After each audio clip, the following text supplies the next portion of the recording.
Assalamualaikum warahmatullahi wabarakatuh. Sampurasun.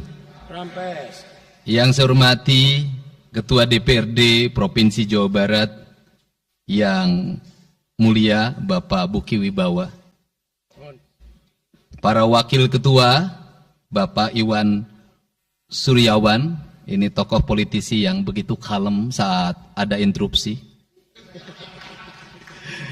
Bapak MK Iswara, ini politisi yang tampan selamanya tapi tidak pernah nakal.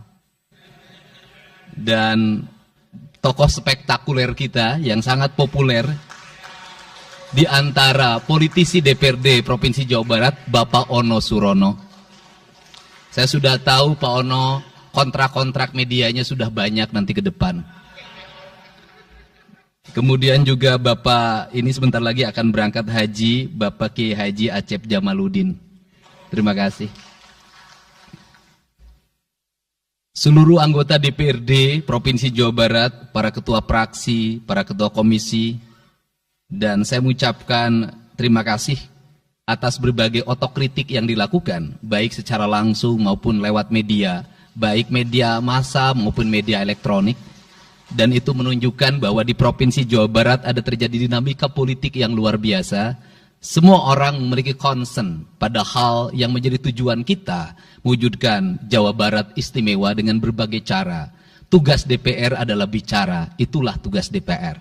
Jadi kalau tidak bicara, mungkin DPRD dianggap tidak ada. Saya ucapkan terima kasih atas otokritiknya. Sekretaris Daerah Provinsi Jawa Barat, kemudian yang mewakili Pangdam 3 Siliwangi, yang mewakili Kapolda Jabar, yang mewakili Kejaksaan Tinggi Jawa Barat, dan untuk khusus untuk Kejaksaan Tinggi Jawa Barat, saya sampaikan ucapan terima kasih, rasa hormat yang tinggi kepada Kejaksaan Agung Republik Indonesia atas tindakannya melakukan penahanan dan mentersangkakan Direktur Utama PT Sritek dan salah satu mantan pejabat BJB yang sudah resign atas kasus dugaan penyimpangan kredit, yaitu menyampaikan kredit ke Bank Jabar, mudah-mudahan tidak salah, kalau salah dikoreksi, sekitar 600 miliar rupiah tanpa agunan yang memadai. Dan ini langkah taktis, dan pemerintah Provinsi Jawa Barat melalui RUPS-nya sudah melakukan koreksi dan perubahan secara total sehingga peristiwa ini tidak akan mempengaruhi kinerja BJB. Saya ucapkan terima kasih. Dan semoga peristiwa ini tidak terjadi lagi di masa yang akan datang. Kemudian yang hormati para staf ahli, para asisten, para kepala perangkat daerah Provinsi Jawa Barat. Yang pertama, forum ini adalah forum kebahagiaan. Ada yang berbahagia hari ini, yaitu seluruh warga Jawa Barat, di mana kita bisa menyelesaikan dua agenda, yaitu agenda pengesahan Raperda tentang investasi dan agenda tentang pengesahan hasil dari LKPJ. Seluruh rakyat Jawa Barat bergembira karena rencana kita dalam melaksanakan pembangunan akan berjalan dengan cepat. Tetapi barangkali para media sangat kecewa. Karena hari ini tidak kejutan-kejutan lagi sehingga viewernya mungkin agak menurun hari ini. Tetapi kita harus berkorban demi kepentingan rakyat Jawa Barat. Kita kesampingkan viewer, kita kesampingkan komen, kita utamakan kepentingan rakyat Jawa Barat. Sebenarnya konsep pidatonya sudah ada, tetapi saya mencoba menyatukannya. Yang pertama adalah bahwa kita bicara tadi tentang berbagai rekomendasi. Dan rekomendasi itu juga termasuk di dalamnya disahkannya Raperda tentang investasi yang sebentar lagi menjadi perda. Apa sih yang menjadi rekomendasi? Rekomendasi pertama adalah angka kemiskinan yang masih tinggi di Jawa Barat. Tetapi saya usul pada Pak Ketua, ke depan kalau LKPJ sebaiknya para bupati wali kota diundang di seluruh Jawa Barat. Karena Jawa Barat itu pertanggungjawabannya bukan di OPD Jawa Barat. Tetapi seluruh kinerja pembangunan itu ada di Pemkab dan Pemkot, serta ada di pemerintah desa. Jawa Barat tidak memiliki rakyat yang terkelola secara langsung karena seluruh pengelolaannya ada di pemerintah kabupaten kota dan pemerintahan desa. Dan saya mohon nanti dipaparkan kemiskinan yang paling tinggi dalam perspektif BPS, dalam perspektif LKPJ dan analisisnya itu di kabupaten mana, bila perlu sampai di desa mana. Kemudian angka investasi tertinggi di kabupaten mana, angka investasi terendah di kabupaten mana, infrastruktur yang berproblem di kabupaten di mana, sehingga semuanya terpetakan dengan baik, sehingga nanti kita bisa mengorkestrasi antara pembangunan Provinsi Jawa Barat, pembangunan kabupaten kota, dan pembangunan desa secara bersama-sama dan berkeadilan. Kemudian yang kedua, bahwa investasi ini menjadi aspek yang utama dalam kinerja pembangunan Provinsi Jawa Barat hari ini. Kenapa? Karena satu, angka kemiskinan kita masih tinggi. Kemudian angka kemiskinan yang tinggi di Indonesia sebenarnya juga dipengaruhi oleh jumlah penduduk yang tinggi. Sehingga persentase kecil menurut Jawa Barat, tetapi menurut nasional menjadi besar. Keberhasilan Indonesia sangat tergantung terhadap kinerja pemerintah Provinsi Jawa Barat, pemerintah kabupaten kota, dan pemerintahan desa. Yang kedua adalah pendidikan. Yang ketiga adalah infrastruktur. Yang keempat, kesehatan. Yang kelima, pengendalian penduduk. Yang keenam adalah pengendalian lingkungan. Kemudian yang ketujuh adalah belanja pemerintah yang masih besar. Belanja tidak langsungnya, yaitu belanja untuk kepentingan pegawai. Yang kedelapan adalah pengelolaan aset.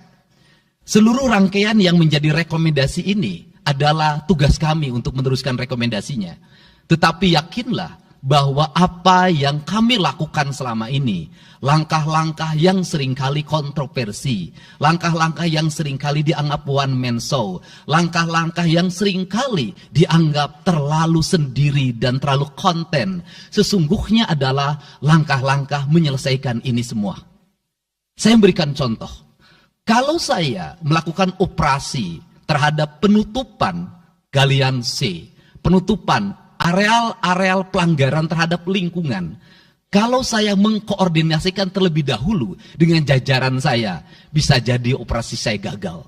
Kenapa? Karena begitu rapat, besoknya penambangnya sudah tahu apa yang akan kami lakukan.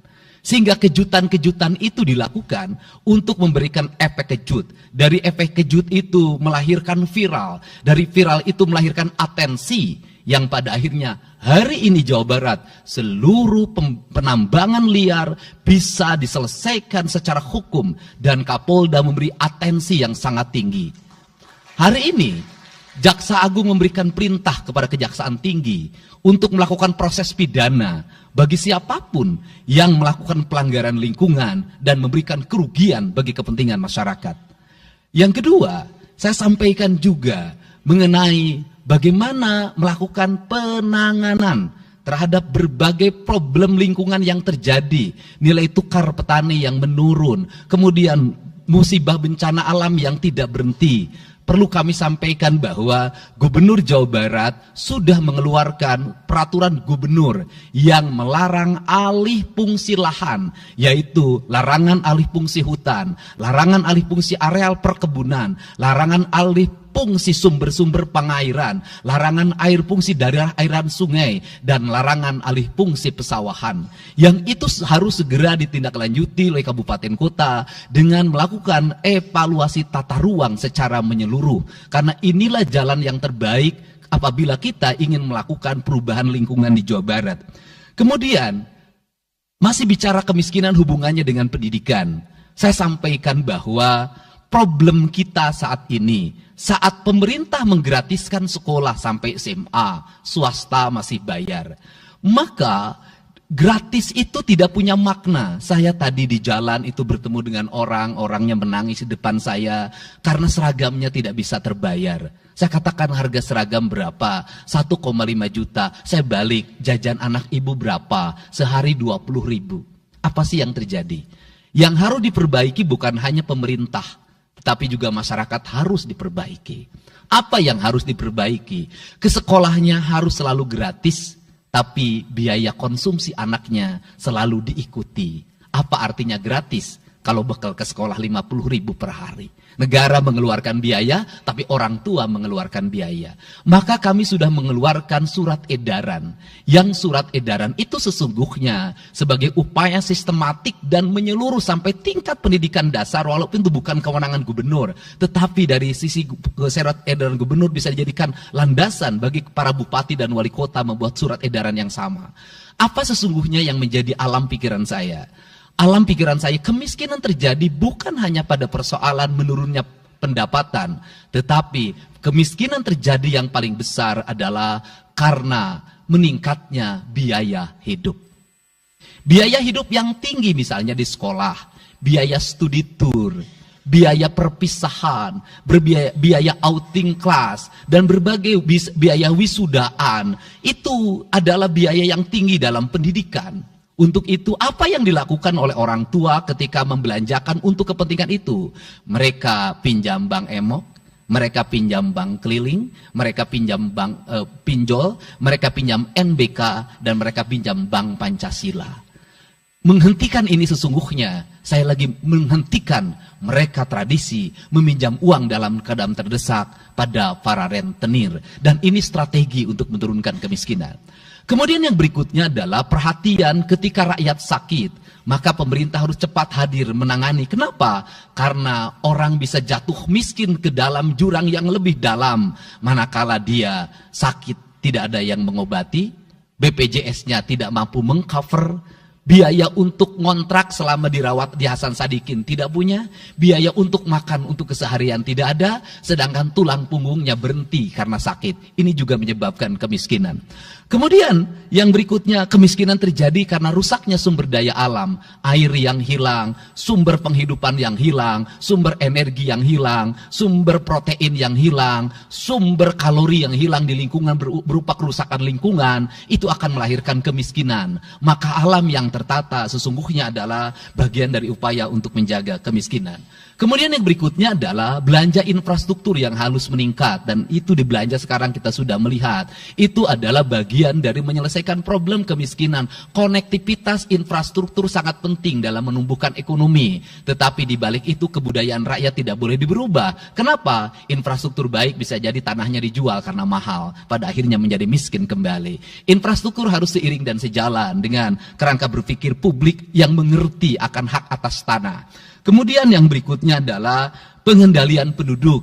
Booming penduduk di Jawa Barat relatif besar. Untuk itu harus dibuat berbagai upaya untuk menyelesaikan problem kependudukan. Saya berkali-kali bercerita bagaimana di Majalengka saya bertemu dengan sebuah keluarga yang tinggal di kontrakan, yang ayah dan ibunya tidur ketika jam 11 siang, dan anak-anaknya berjualan di alun-alun. Jumlah anaknya 11, dan ketika saya berkunjung ke tempat kontrakannya sudah hamil lagi yang ke-12. Ini problem. Dan itu saya kemudian di Cirebon, saya berkunjung pada sebuah rumah yang listriknya baru dinyalakan lewat program Provinsi Jawa Barat.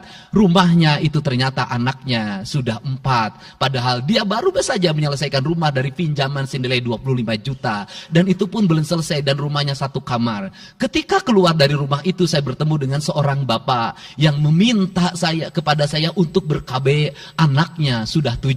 Dia tak mau lagi untuk anak yang ke-8. Saya katakan bahwa jumlah anak sangat identik dengan problem kemiskinan. Betul, kemiskinan tidak akan bisa diselesaikan dengan hanya mengatur kelahiran, tetapi setidaknya pengaturan kelahiran adalah bagian dari untuk menekan angka kemiskinan. Dan yang terakhir adalah dari seluruh rangkaian ini adalah belanja pemerintah harus menjadi stimulus bagi kepentingan masyarakat.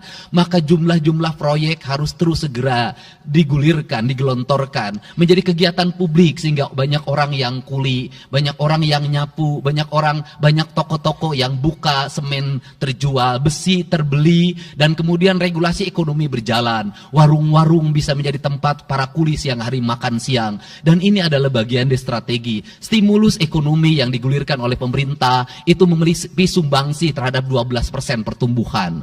Dan yang terakhir adalah investasi. Investasi itu modalnya ada 3. Yang pertama adalah konektivitas infrastruktur, ketersediaan jaringan air bersih Kita jujur hari ini saya sampaikan ke DPRD, banyak perusahaan-perusahaan yang masih menggunakan air bawah tanah tapi tidak berizin. Bayar pajak tidak, jalan terus. Karena kalau dihentikan mereka pabriknya berhenti. Setelah itu apa? Mereka menjadi objek pemerasan beberapa pihak dalam setiap bulan karena dianggap melanggar perda. Tetapi kalau juga mereka dihentikan, maka pabrik itu berhenti. Dilema itu harus segera diselesaikan. Caranya bagaimana? Caranya adalah pemerintah provinsi melalui Bapeda hari ini harus segera merancang daerah-daerah yang menjadi kawasan industri harus dibangun fasilitas infrastruktur jaringan air bersih dalam bentuk investasi pemerintah sehingga nanti dikoneksikan dengan PAM-PAM atau PDAM di setiap kabupaten kota secara terkoneksi. Dan ini jalan bagi kita menyelamatkan lingkungan dan menorong pertumbuhan PDAM di setiap kabupaten kota. Karena apa? Karena angka pembayaran yang dilakukan oleh industri jauh lebih baik dibanding angka rumah tangga dan angka-angka layanan sosial lainnya. Itu yang pertama. Yang kedua adalah tumbuhnya iklim investasi di mana masyarakat merasa nyaman. Investor merasa nyaman ketika perizinannya cepat. Saya memberitahukan ya bahwa di Indramayu ada pabrik sepatu yang selama 2 tahun tidak mau buka hanya karena perizinan lingkungan hidupnya belum kelar. Saya ngambil langkah pasang badan, lakukan pembangunan karena itu menyerap 8.000 tenaga kerja. Kemudian di Cirebon juga seperti itu. Banyak perizinan yang menggantung bertahun-tahun. Hari ini saya janjikan dalam 1 bulan ini seluruh perizinan di Jawa Barat tuntas dan selesai.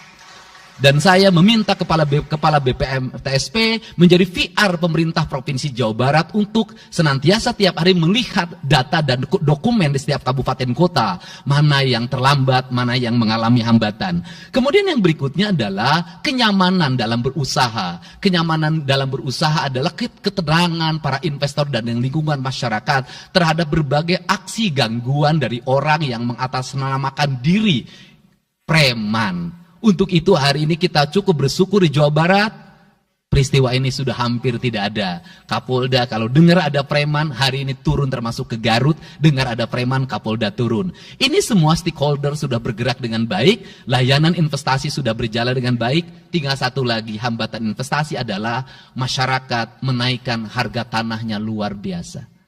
Kasus BYD, kenapa mengalami hambatan sekitar 20 hektar, masih belum terbebaskan? Karena rakyatnya hari ini meminta 3 juta rupiah per meter. Padahal di situ dulu 150.000, itu pun jarang yang beli. Ini problem kita. Apa peran gubernur saya sampaikan? Peran gubernur bukan hanya mendorong bagaimana investasi berjalan melalui mekanisme administratif. Saya sampai turun untuk mijitin orang yang jual agar mau jual. Dan sudah ada beberapa yang berhasil saya rayu, saya dekati dengan harga. Itu pun tidak terlalu rendah, harganya 1,1 juta. Itu sudah paling murah. Ini yang terjadi di Jawa Barat hari ini. Tidak mudah mengelola sebuah wilayah yang begitu luas. Tidak mudah mengelola sebuah daerah yang kabupaten kotanya sudah otonom. Diperlukan pendekatan-pendekatan seorang ayah pada anak-anaknya. Sehingga hari ini saya di Provinsi Jawa Barat, saya tidak memposisikan gubernur. Saya kadang memposisikan menjadi ketua RT. Saya kadang memposisikan menjadi ketua RW. Saya kadang memposisikan menjadi kepala desa. Kenapa? Karena warga ini perlu disentuh dengan pendekatan emosional. Pendekatan emosional yang kebapaan, bukan pendekatan struktural. Untuk itu saya yakin bahwa forum ini adalah forum kebahagiaan bagi kita semua. Kita sudah bisa menyelesaikan 2 agenda besar. Semoga ini menjadi kado terindah bagi masyarakat Jawa Barat.